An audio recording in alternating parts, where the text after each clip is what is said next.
Paper Mario: The Thousand Year Door. Like most RPGs, it's long, and there's a ton of content jam-packed into it. But in 2016, a group of people would eventually find a way to do what was considered the theorized biggest skip in the game. This is the story of Palace Skip. Oh, and spoiler alert by the way. So what even is Palace Skip? In Chapter 8 of The Thousand Year Door, or TTYD for short, after successfully unlocking the ancient door with the power of the crystal stars, you enter the Palace of Shadow. It's a pretty stacked chapter, as you have to dodge a ton of enemies, solve puzzles, and defeat multiple bosses. This can take a while, unless you do Palace Skip. It was a strategy theorized in 2013, as by using a moon jump cheat code, it was found that you could go out of bounds to enter a room that can normally only be reached after completing the puzzles from the Riddle Tower. So what does this mean for a normal player?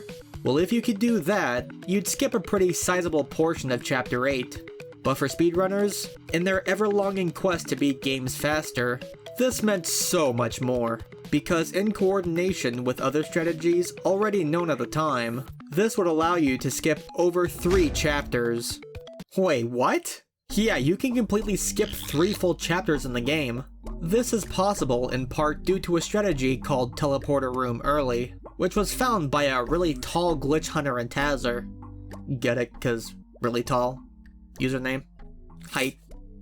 Whatever. Underneath the main city of the game, Rogueport, there's a room that contains a teleporter, which transports you back and forth between Rogueport and a base called the X-Naught Fortress that takes place in Chapter 7. The door to the teleporter room is normally locked until you open it from the inside of the room, which of course wouldn't be until Chapter 7. In order to get to the teleporter and pull off this large skip, you'd need to first unlock a party member named Flurry from Chapter 2. Some weird properties in the game allow you to get stuck opening a door, glide alongside the building with Flurry, and pass through a wall to the teleporter room. Once it's done, you could finish Chapter 7, make a brief detour to unlock another partner, Yoshi, and move right along to the final chapter, without needing to collect all the crystal stars to do so. Then that's where Palace Skip would come in. Instead of running through the rooms of the palace, using your partner Bobbery from Chapter 5, and the boat mode power-up to get to Riddle Tower, you could just waltz right along and go out of bounds to this room underneath one of the hallways before the gauntlet of bosses, completely removing the need to do the tower and an obstacle course located underneath these halls. The only problem was, how? It's not like there was a universal wall clip method, nor were there any very small crevices you could slip right through to get there. But it was definitely a priority for these runners to figure out how they could do this. In fact, it would be a collaborative effort amongst Solidified Gaming, Really Tall, and Malio. These very smart individuals would slowly find more and more small glitches, and over the course of time, would piece together these finds to come up with an elaborate strategy to get out of bounds in this particular hallway. This was done using 2, at the time, relatively newer glitches known as Tech Storage and Yoshi Teleporting. In this room are 2 Embers, enemies you can fight in a separate turn-based RPG battle setting. By fighting one and hoping you're lucky enough, you could get an item to drop from the enemy while in the overworld. From there you want to make sure your item inventory is full, so that you can't stash the item, but rather quite literally throw it away. You want the item to be in a spot so that the other remaining Ember would come to you to fight. This is where another small glitch is done, called a Goombella buffer. Your partner Goombella can tell you about the area or what's happening when you press the X button with her nearby. But this Goombella buffer makes things a little different. By walking away and then jumping back towards the item such that you're not walking while on the ground, something that's known as a neutral jump, Goombella will stay behind where you originally were. But by pressing X a few in-game frames before Mario grabs the item, after having left Goombella quite a distance away, she'll sprint towards us to start her dialogue. This distance she covers delays her text box from appearing, meaning that after having collected the item again, both ourselves and the enemies are able to resume moving while the text box is on screen. This text storage is used to cause the Yoshi teleporting glitch to happen. To do that, our partner Yoshi needs to be falling out of bounds. In order to have that happen, The goal is to spawn Yoshi behind a wall so he starts falling. In the Japanese version of TTYD, any partner of yours will spawn behind Mario. Thus, they would carry out this palace skip trick on the Japanese version. Now this would take some planning, and as a result of much hard work, a method was found to do this. After having one of our other partners, Koops, charged and ready to fire, Mario would be placed at the far left of the hall, facing to the right. The idea was to get Koops to remotely dart himself into an enemy to start a battle with it, switch to Yoshi during that battle, and leave it promptly. Well, with Goombella's text still stored, that'd make it a little harder. If you press A or B too much, the text box will close, and therefore will no longer be stored. Again, we need that text there so we can Yoshi teleport. If you press Z during a text box, it'll go back through the dialogue. This means if you were to alternate between pressing A to select menu options and pressing Z to go back in the text, you can navigate the battle menu while keeping the text storage. It would make things harder, especially if you're unlucky by not being able to leave the battle, but on the chance you do, Yoshi will spawn out of bounds. Now in order to warp to him, you'd need to close the text box and very precisely move and attempt to ride him at just the right time. It's thought that after closing Goombella's text, as Malio put it, they believe this works because closing Goombella's text box makes the game update an active partner state, allowing for Mario to reactivate the partner. Basically, closing the text box can more or less reset Yoshi, so that you can ride him while he's falling. Now that they were out of bounds, there was a spring you could use to jump up back to where you were. So Mario was still out of bounds, just inside the front wall of this hall. How could they get to this room, which happens to be along the back side of the hall? Well, due to the way the collision was laid out, they couldn't just walk around the room to get there. They got a little close, but there was still a gap in the collision preventing them from getting to the backside. Needless to say, they were stumped. Days would pass. Theories came and went. It seemed like no matter what they did, there wouldn't be anything you could do to enter this underground room early. It was looking more and more like Solidified Gaming, Really Tall, and Malio hit a dead end. But then, a stroke of genius occurred. What if they did a second Yoshi teleport? Yes! Ah, yes! Oh my god. This is real!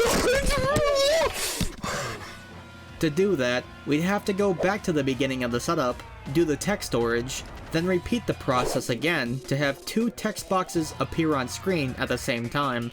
This would be harder, as once again you'd need to make sure you keep scrolling back in the text to keep it stored. There is one more thing to keep in mind, which made this trick that much more difficult. Since both text boxes that are open are displaying the same dialogue, you would not want both of them to be synced up in the same spot of text. This is so you can perform the Yoshi teleport once by closing one of the text boxes while keeping the other on screen to perform the second one. But for now, it was less about how feasible it was for a human to do, rather if it was more so technically possible. With this method, you could spawn Yoshi behind you past the wall, close one of the text boxes to perform the Yoshi teleport, then move along the front seam of the hall to set up the next teleport. Now this one can be very tricky, as you'd want Yoshi to fall, but not too far. This way you could end up being just barely clipped through the floor, encounter the other ember, and upon fleeing it, perform a double jump glitch to reach the underground room. Instead of forcing Yoshi to fall right away, you could delay his fall. How? Putting him on the very edge of the hall's floor, you can do those neutral jumps again to move back in bounds while keeping Yoshi in the same spot. Though to get him to actually fall, a very precise down movement upon starting the neutral jumps must be made. This way, when you stop neutral jumping, he'll start falling at just the right time. From here, you'd pause and press A to close the text box while not having Mario jump. This will allow the Yoshi teleport to be done ASAP, and while you'd be inside the floor, you could use Yoshi's hover to start a battle with the Ember and promptly run away from it. Finally, on one particular in-game frame of movement when going back to the overworld, you could jump mid-air to reach the room underneath, thus officially skipping chapters 4 to 6, alongside the other time saves like teleport a room early.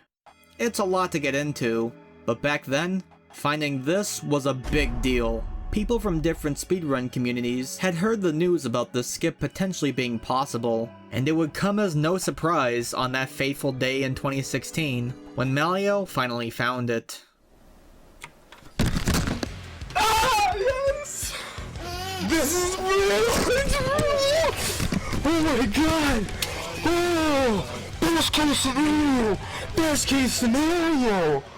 Best case scenario! On top of the excitement of definitively confirming this insane strategy to be possible, a wide range of people from these different communities flocked to Malio's livestream. I was there watching it, and even though a lot of us had probably never even run TTYD, that didn't stop everyone from coming in to congratulate Malio and the team for this monumental find. So, is that it?